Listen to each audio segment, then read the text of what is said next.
Welcome sa Tinig ng Bayan! Boses ng masa para sa masa! Kung gusto mong marinig ang totoo, like, share at subscribe ka na! Magandang araw mga katinig ng bayan! May nagpabalik ng spotlight kanila Atty. Rowena Guanzon at Senator Amy Marcos dahil daw magkaklase pala sila sa UP Law. Kaya naman, may pawaw ba dito na pwedeng ipantapat kina PBBM at Speaker Martin Romualdez? Tama ba ang kwento?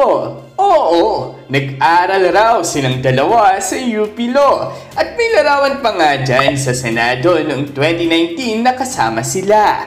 Pero isa sa catch, hindi raw nagtapos si Amy. Nag-aral lang at nakaseatmate daw sila siguro pero walang degree sa UP Law. So ano epekto nito?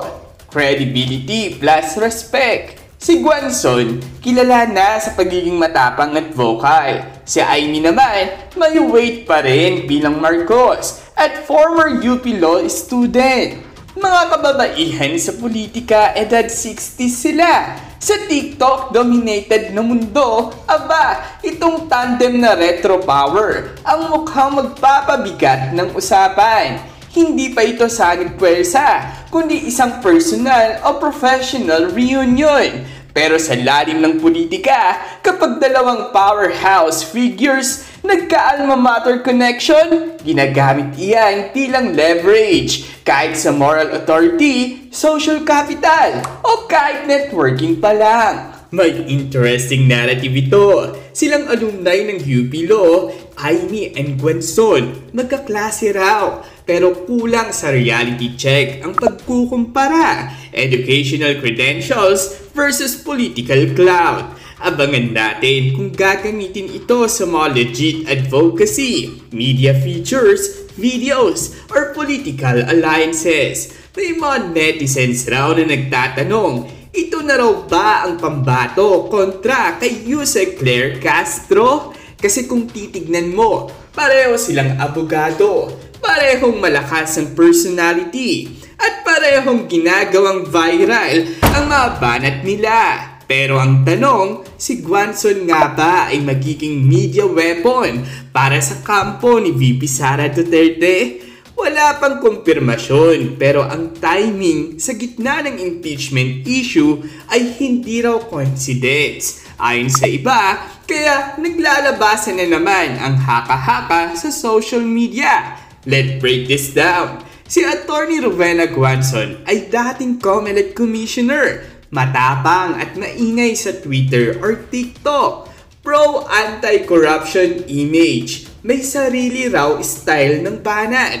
Samantalang si Atty. Claire Castro, current PCO, Youth Secretary, spokesperson, mas reserved at legalistic nga raw ang approach. Nagadepensa ng admin ni PBBM at mas institutional nga raw ang dating. So kung papasok si Guanzon bilang counter-spokes ng oposisyon, magiging interesting match nga ito. Isang makulay at maingay na salpukan ng ideolohiya sa social media.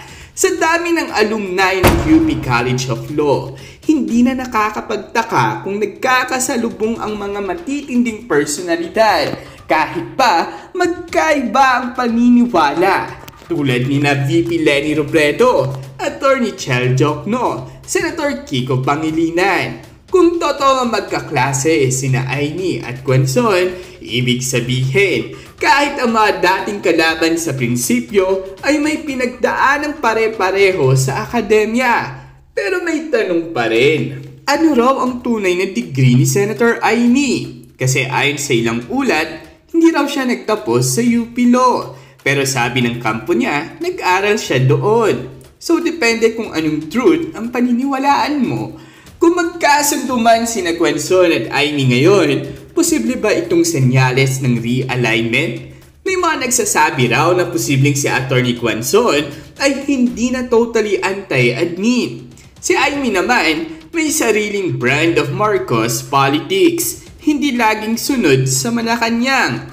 Ang tanong, kung magsanib nga sila, kanino sila babanat? Sa oposisyon pa? Sa Malacanang ba? O sa mga dilawan? Hindi malinaw, pero malinaw ang isa. Nagkakaroon ng bagong narrative sa mga kilalang personalidad.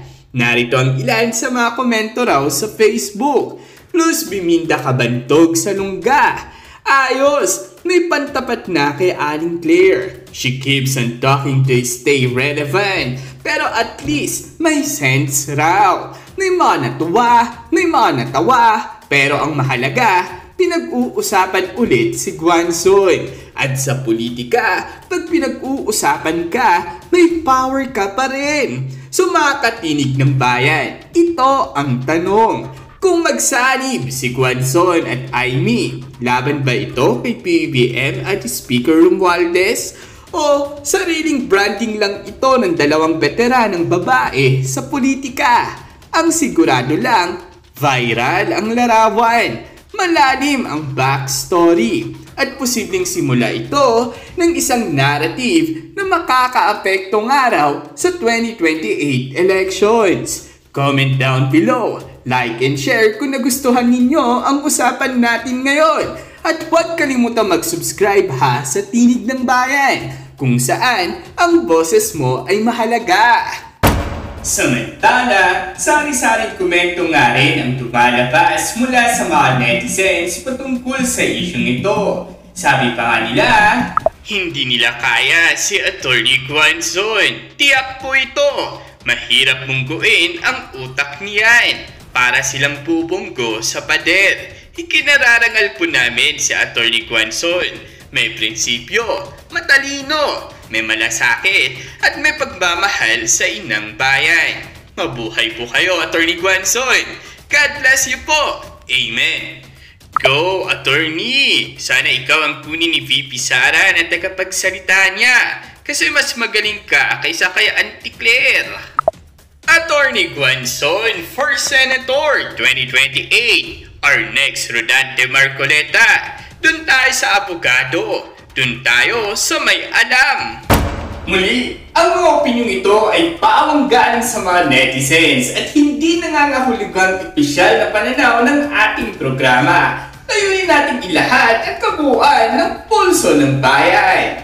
At dyan nagtatapos ang usapan natin ngayon. Kung may gusto kang idagdag o reaksyon, i-comment mo lang sa baba. Boses mo'y mahalaga. Huwag kalimutang i-like, share at subscribe para sama-sama nating palakasin ang Tinig ng Bayan. Hanggang sa susunod, tandaan, ang may alam, may laban! Awesome!